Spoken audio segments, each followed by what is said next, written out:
De fazer uma oração, curve a sua fronte, vamos orar ao Senhor. Deus Santo, após a leitura da sua palavra, Deus bendito, soberano, poderoso, Criador dos céus e da terra, a Ti pedimos, ó Deus, que o Senhor abra a nossa mente, nos conforte, confronte, nos auxilie, ó Pai, a entender a sua palavra através do que foi exposto aqui. E que o Seu Santo Espírito abra a nossa mente, abra o nosso coração para ouvir a sua palavra. Ó Deus, fonte de vida, muito obrigado por tudo, ó Pai, e nos conduza segundo a sua graça, em nome do Senhor Jesus. Amém. Meus amados irmãos, hoje eu gostaria, talvez o tema fosse um pouquinho provocativo no sentido do que ele significa, mas hoje eu gostaria de falar com os amados irmãos sobre a verdadeira teologia da libertação. Muito nós ouvimos sobre libertação, shows, campanhas, eventos se relacionando, libertação talvez no casamento, na família, dos filhos, mas nada melhor do que a verdadeira libertação que Cristo nos concede através da cruz de Cristo. E nós vimos, após a ascensão de Cristo, em Atos 1, a descida do Espírito Santo em Atos 2, no capítulo de número 3, como a igreja, os próprios apóstolos, eles com intrepidez, agora pregam o evangelho, e Pedro, que ficou um pouco acolhido nos versos anteriores e nos evangelhos anteriores, agora prega no templo, no capítulo de número 3. E a consequência dessa intrepidez agora é a prisão, é a perseguição em massa, é agora pessoas, cristãos, sendo presos pelo Evangelho, pela pregação do Evangelho em toda Jerusalém, em toda a Judéia, em toda Samaria, como Cristo havia predito antes dele partir ressurreto. E no versículo de número 5 também nos mostra, como já foi pregado pelo presbítero Diego tempos atrás, que a chave da perseguição, para nós vencermos a perseguição, é a oração. No capítulo de número 6 é vivenciado isso, uma igreja que ora, depositando a Deus, em suas orações, a soberania no curso da história, no curso da igreja, porque Ele é o Senhor da igreja. No capítulo de número 6 e número 7, a igreja triunfa apesar das perseguições, e ao mesmo tempo, o primeiro mártir, Estevão, é morto, apedrejado, insultado pelo Evangelho. Nesse mesmo momento, nós vimos Saulo de Tarso, consentindo na morte de Estevão, vivenciando a pregação também do que Estevão pregava, ele consentia. Porque muitos dizem que ele abria votos tanto para prender cristãos, quanto também para matar cristãos. Então, Paulo aqui, no capítulo de número 7, na exposição de Estevão, ele consentiu com a morte de Estevão. Para nós vermos a dureza do coração de Saulo em matar a sangue frio o povo de Deus, aquele a quem o próprio Lucas ele chama de caminho. Certamente, Saulo, no caso, era muito zeloso na sua vida. No capítulo de número 22, verso de número 3, ele vai dizer que ele foi discípulo de Gamaliel, um grande rabino da época, e ele era muito zeloso pela lei na sua vida, mas só que o intento do seu coração era defender uma causa completamente errada. Talvez a sinceridade, o zelo que ele tinha no coração não fosse algo muito bom. Talvez para ele o zelo pela lei não fosse tão bom, fosse proveitoso, melhor falando, mas em realidade não era tão bom. O intento do coração dele era defender a lei, os costumes, as coisas que antigamente, porque ele era fariseu, ele mesmo diz em Filipenses capítulo de número 3, eu sou fariseu, dos hebreus eu sou eu sou maior entre os hebreus, da tribo de Benjamim eu sou maior. Quanto à lei, eu fui zeloso. Quanto à perseguição também dos cristãos, também fui zeloso, mas eu reputei isso como perda para ganhar, de certa forma, Cristo. Talvez o conhecimento que ele tinha era um conhecimento muito superficial da lei, das coisas, mas o que ele vivenciava em termos não era aquilo que talvez o Evangelho ele requer de nós. Chegamos então no capítulo de número 9, meus amados irmãos, com um pedaço importante da história, tanto da igreja quanto do cristianismo, que é a conversão de Saulo. O capítulo maravilhoso para nós entendermos esse evangelho, e a proposta talvez desse tema ele tenha relacionado com o que nós iremos estudar nas próximas semanas, que é o livro de Romanos. Talvez entendermos como Deus age na história, como Deus age na salvação, como é que Deus age no curso da história da igreja, é essencial para entendermos, refletirmos, buscarmos entender o que Deus também quer para conosco. A conversão de Saulo é comentado 2 vezes a mais além desse versículo, no livro de Atos. Primeiro, no capítulo de número 22, no capítulo de número 9, relatado agora por Lucas. Capítulo de número 22, verso de número 6 ao 16, é descrito uma vez por próprio Paulo, e no capítulo de número 26 também ele relata essa história. Então, para vocês verem o quão importante é enfatizar, tanto no apostolado de Paulo, que ele vai defender nas suas cartas, quanto para Lucas, que escreveu a importância da conversão deste grande homem de Deus e que leva nossa consideração também como um grande apóstolo. Saulo, então, de Tarso, nasceu na Cilícia, onde agora é a atual Turquia. Ele fala sobre isso no capítulo de número 21, verso de número 39. Como eu disse, a conversão de Saulo é descrita 2 vezes no livro de Atos. Meus amados irmãos, como eu disse, Paulo era muito zeloso na lei. Muito zeloso na lei. Só que ele participava também de um grupo religioso, dos fariseus. Esse grupo era muito rigoroso nas leis mosaicas, quanto à espiritualidade judaica, em seguir as leis. E aí Cristo ele vai confrontar os próprios fariseus da época. Você vai ver, coitado, os fariseus apanhavam bastante, né? Cristo ele confrontava pelo exagero do zelo ritual que eles faziam, ao invés de verificar a verdadeira piedade que o cristianismo, que as leis indicavam, que a própria palavra de Deus, tanto no Antigo Testamento quanto no Novo, agora eles requeriam. Piedade. Não somente um conhecimento que levasse aquelas tradições, mas uma vida de piedade, uma vida de amor, que Pedro, mais à frente ele vai falar, adicione isso, adicione a piedade, o amor, o domínio próprio. Não vivencie somente os costumes das leis e tradições, mas vivencie o que Cristo diz na sua palavra.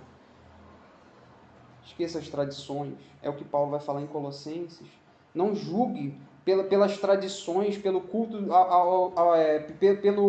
aos sábados, pelas festas das luas. Isso eram sombras, agora Cristo veio. Cristo veio.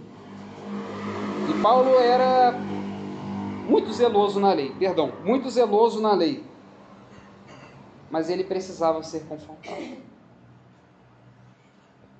E para mim, meus amados irmãos, a conversão de Saulo é uma das passagens mais bonitas das Escrituras. Uma das mais lindas das Escrituras. E aí que demonstra que nós temos que pensar em 3 verdades quanto à verdadeira libertação que só há em Cristo. Eu quero levar aqui, meus amados, é uma doutrina que nós vamos falar, eu, o irmão Leonardo, pastor, iremos falar nos nossos EBDs. Como Cristo, ele liberta, porque para nós parece ser difícil, né? Como é que Cristo, o rapaz foi ruim. Como é que Cristo liberta o maior dos pecadores? Essa é a boa nova do Evangelho. Cristo perdoa o pior dos pecadores. E aí Paulo vai dizer, eu fui o pior dos pecadores. E aí eu gostaria então de falar sobre a verdadeira libertação, contrariando o que muitas igrejas ensinam. Acompanhe comigo, meus amados irmãos. A primeira verdade é a grande queda. Verso de número 1 até o verso de número 3. Saulo, respirando, ainda ameaças e mortes contra os discípulos do Senhor, dirigiu-se ao sumo sacerdote e lhe pediu cartas para as sinagogas a Damasco, a fim de que, caso achasse alguns que eram do caminho, aqui o caminho, só para explicar, meus amados irmãos, para interesse, se refere aos cristãos, porque antigamente eles eram chamados dos que vivenciavam que o caminho, quando Jesus disse, eu sou o caminho, a verdade e a vida. Então os cristãos agora eram chamados de ao caminho, os santos que invocam o nome do Senhor, aqueles que falam de Jesus e da sua palavra. E aí, continuando assim, homens como mulheres os levassem presos para Jerusalém. Seguindo ele, estrada fora, ao aproximar-se de Damasco, subitamente uma luz do céu brilhou ao seu redor. E caindo por terra, ouviu uma voz que lhe dizia, Saulo, Saulo, por que me persegues? Meus amados irmãos, aquele homem ele não queria Deus. Talvez no próprio coração dele ele achava que pela lei ele estava seguindo algo bom. Aquele homem não queria mudar de vida. Muito pelo contrário, o primeiro versículo diz, ele respirava ainda ameaças. Ele presenciou o mártir de Estevão. E ele queria mais, porque ele respirava ainda. Ele não queria, no seu coração, entender aquelas palavras. E ele não estava no intuito de se arrepender, não queria, apesar de ouvir, certamente ele ouviu, porque ele ouviu o que Estevão pregou. Talvez nas prisões ele ouvisse o que aquelas pessoas a serem entregues à morte falassem sobre Cristo, mas ele não quis se arrepender.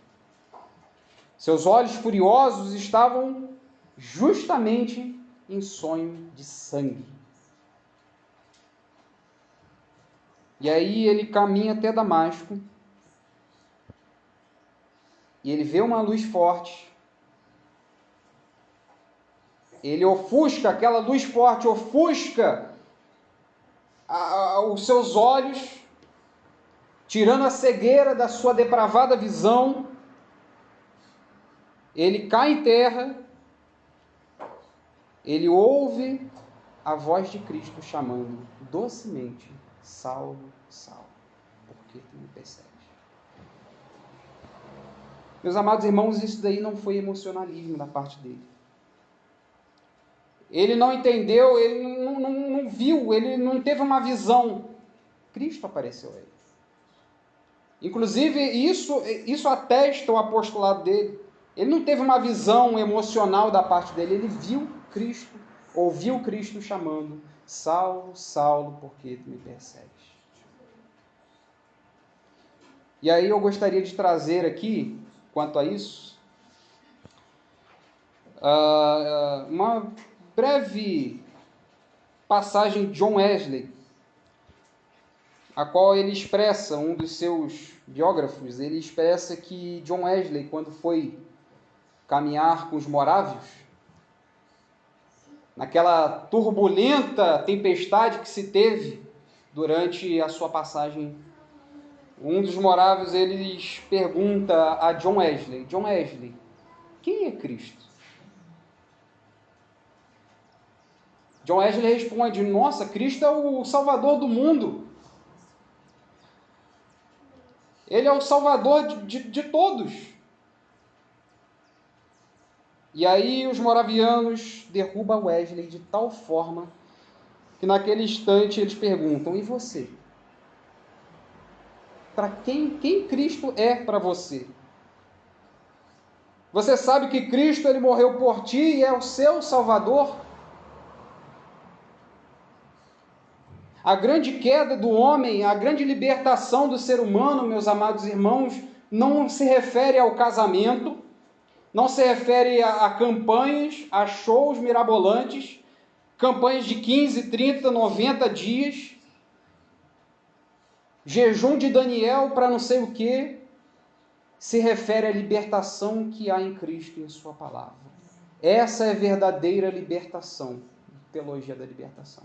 Quando Cristo ele ofusca na mente depravada, libertando da nossa cegueira, libertando, tirando os tampões do ouvido. Não sei se os irmãos já ouviram aquela famosa canção Confissões do Projeto Solo. Maravilha de música. A tua luz brilhou, a tua voz soou, rompendo a minha surdez, Confissões de Santo Agostinho.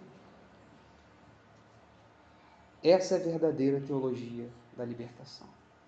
Quando Cristo rompe a surdez. Quando Cristo confronta, meus amados irmãos. E o segundo ponto que eu gostaria de tratar com os irmãos é uma doutrina muito importante na nossa teologia. A verdadeira graça irresistível, meus amados irmãos. Vamos ler do verso de número 4 ao verso de número 6. Em caindo por terra, ouviu uma voz que lhe dizia: Saulo, Saulo, por que me persegues? Ele perguntou: quem és tu, Senhor? E a resposta foi: eu sou Jesus, a quem tu persegues.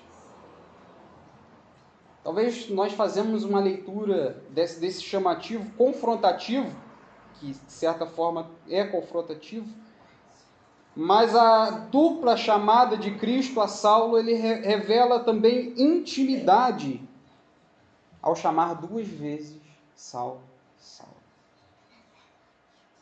E essa é a graça irresistível. É quando Cristo ele chama, é quando o Espírito Santo ele entra no coração do homem e docemente ele trabalha naquele coração, como diz Jeremias: eu vou transformar o seu coração de pedra num coração de carne. Ele convence Saulo, e aí, perdão, meus amados irmãos, eu não consigo entender um convencimento que ele convence, mas resiste.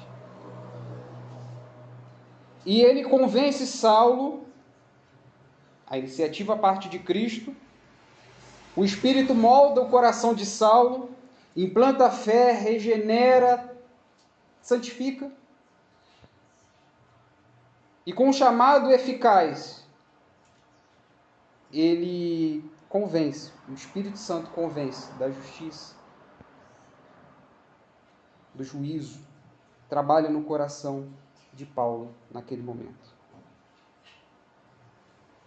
Meus amados irmãos, é necessário que o Espírito regenere os mortos espiritualmente. Efésios capítulo de número 2, verso de número 1, diz que nós estávamos mortos em delitos, em ofensas, mas Ele nos regenerou, Ele nos vivificou enquanto nós estávamos mortos.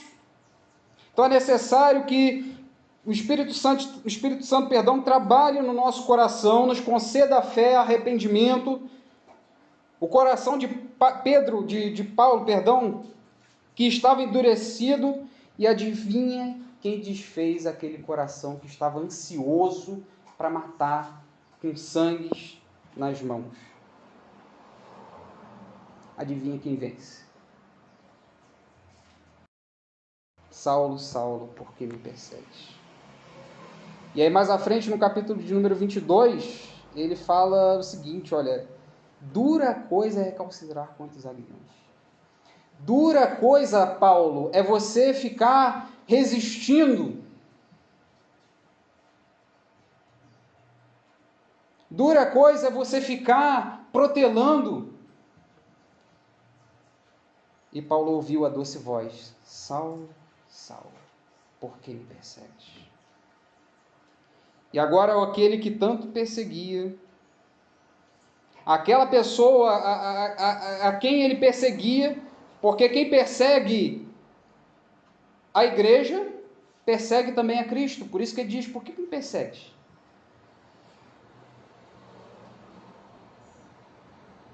Agora, a quem ele perseguia estava na sua frente. E aí?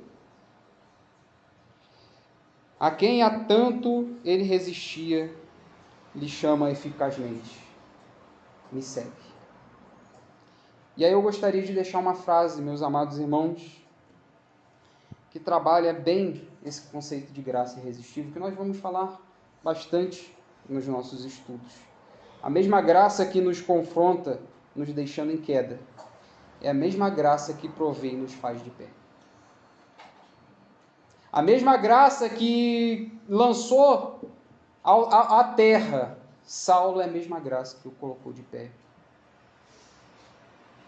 A mesma graça que nos sustenta, meus amados irmãos, e sem ela nós não somos nada.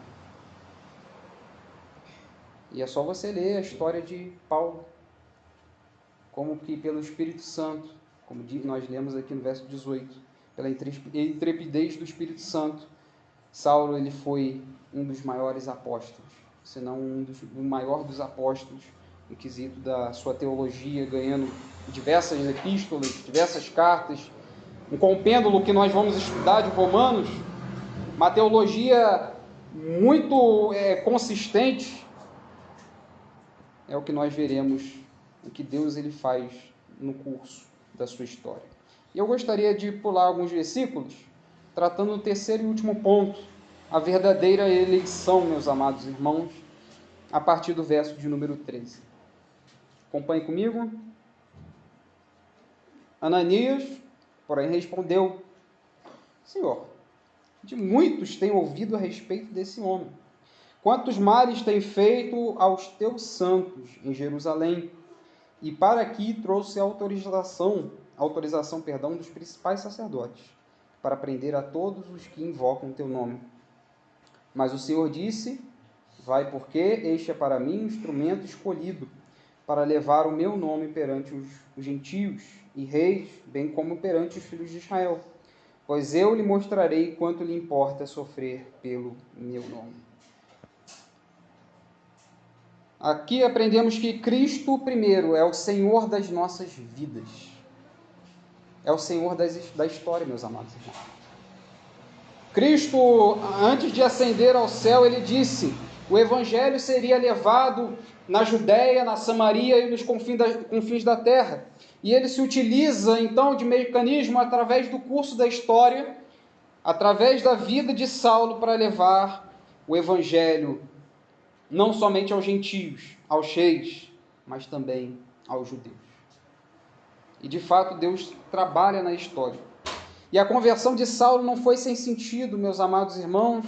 A eleição proposta não faz sentido, não é sem sentido, melhor falando, a não ser vivenciarmos, como diz Efésios capítulo de número 1, eleitos para sermos santos e irrepreensíveis nele. Não foi próprio Cristo que disse em Atos: não recebereis poder, em Atos 1:8, ao descer sobre vós o Espírito Santo, e ser-me-eis testemunhas em Jerusalém, como toda a Judéia, Samaria, até os confins da terra. Paulo foi chamado por Cristo, meus irmãos, a pregar para os gentios e algumas vezes pregar aos judeus. Agora está aqui a eleição. Perseguidor agora perseguido. A verdadeira eleição, meus amados irmãos, é quando Cristo nos chama a viver segundo a sua palavra, em santidade e no verdadeiro zelo, no verdadeiro conhecimento. E é isso que ele fala em Filipenses capítulo de número 3. O que adiantou eu ser fariseu dos fariseus, da tribo de Benjamim, e agora eu reputo tudo isso por perda, para ganhar a Cristo o pleno conhecimento.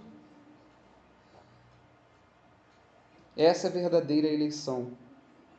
É quando nós somos chamados a viver uma vida de santidade, de zelo.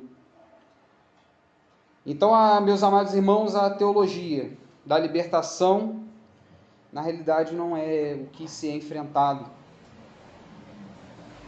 em muitas igrejas. A teologia da libertação é a libertação do pecado. O próprio Paulo, em Romanos 7, ele vai dizer: eu fui conhecedor da lei, mas o bem que eu quero, eu não faço. E o mal que eu não quero, esse eu faço. Miserável homem que sou, quem me livrará desse corpo de condenação? Mas graças a Deus, em Cristo Jesus, que me libertou da cegueira.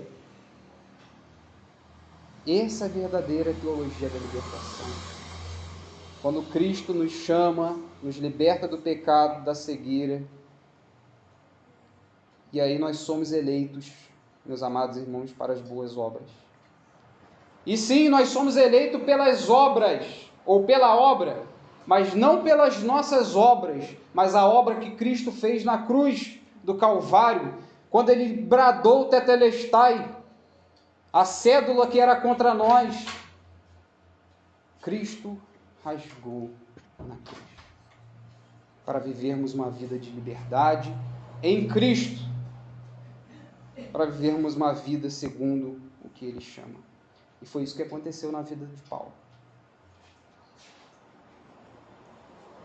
Como Cristo pode mudar um coração pedra? Só Cristo pode. E aí nós aprendemos, meus amados irmãos, 3 verdades para a nossa aplicação. A primeira verdade é: a salvação vem do Senhor.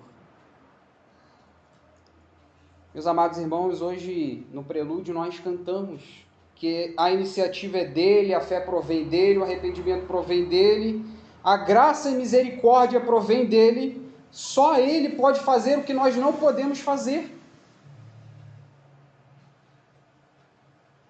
É o que nós vamos estudar em Romanos.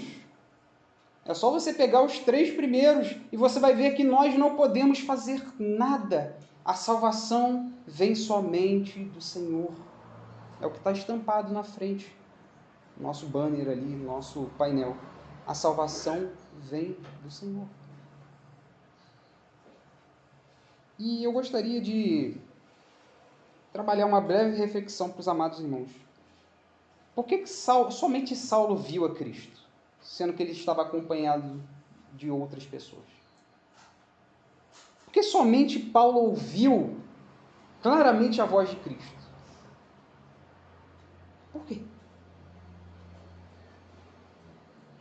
Porque a salvação vem do Senhor. É Ele quem salva, é Ele quem regenera. E eu não sei, mas Ele apareceu a salvo. Ele apareceu a salvo.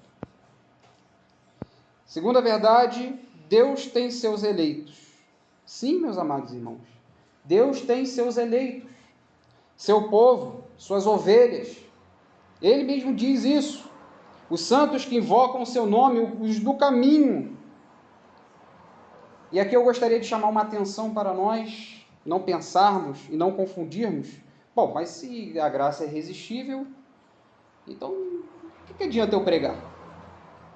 O que adianta eu falar do Evangelho, se Deus de todo modo vai fazer? Talvez essa seja uma justificativa, e desculpa, meus irmãos, talvez por não compreensão da toda a teologia, isso é comodismo no que diz respeito à teologia. Deus sim tem seus eleitos. As suas ovelhas ouvem a sua voz e elas vêm. Mas é necessário que Deus, através do instrumento, como fez com Paulo, fosse levar o Evangelho a toda criatura. É claro que nós devemos pregar o Evangelho. Isso é bom. Nós devemos pregar a toda criatura, cientes de que Deus confronta as suas ovelhas, e as suas ovelhas o ouvem. Os santos que invocam o seu nome ouvem. E Deus que trabalha no coração, e Deus tem os seus eleitos. Deus tem o seu povo. E Ele está reunindo o seu povo. Terceira verdade, Deus tem propósitos maravilhosos para o seu povo. Talvez entendermos a conversão de Saulo, nós entendemos o quão ela é, como eu disse, linda, mas também como Deus provê no curso da história. Agora, aquele homem que estava a caminho para matar, para prender, Deus dá uma interrupção nos projetos dele.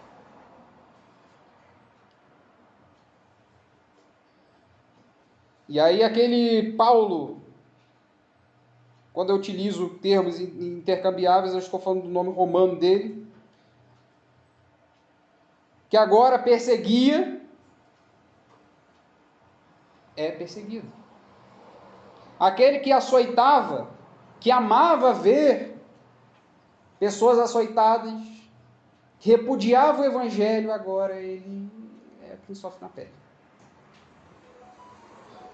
E Paulo, ele, com intrepidez do Espírito Santo, ele fez 4 maravilhosas viagens, uma em cada região. E nós vamos ver que Deus, ele trabalha, meus amados irmãos, em prol do seu povo.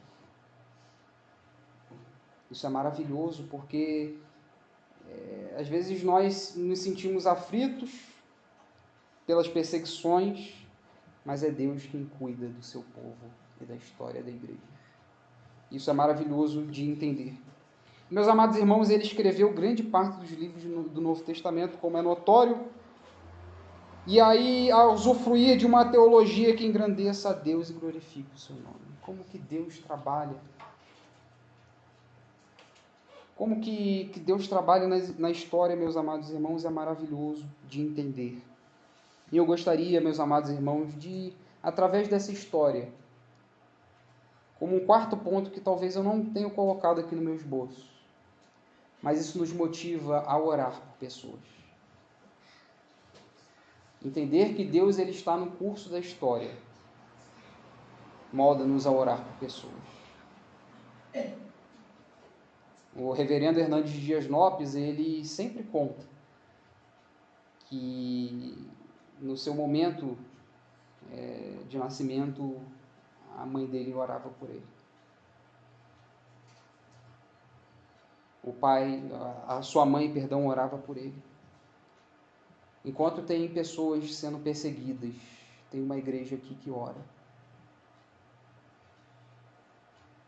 Enquanto esse mundo caótico, estagnado, acontece, existe uma igreja que ora para o avanço do evangelho, sabendo que Deus é quem conduz a história. Então a oração, meus amados irmãos, também é um ponto importante para nós entendermos os propósitos de Deus. Eu gostaria que os irmãos refletissem na sua conversão, como Deus trabalhou na sua vida. E talvez a gente utilize, não, mas Paulo é o maior dos pecadores, né? Olhe para você.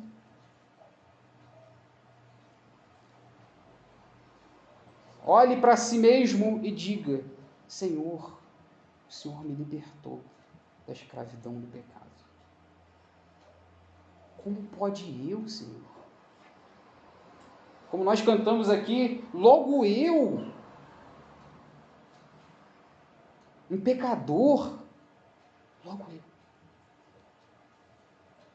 Logo eu. Que Deus nos abençoe, meus irmãos, a vivermos uma vida que glorifique o seu nome e a entendermos o real propósito para que Cristo nos chamou, para viver uma vida santa e irrepreensível nele.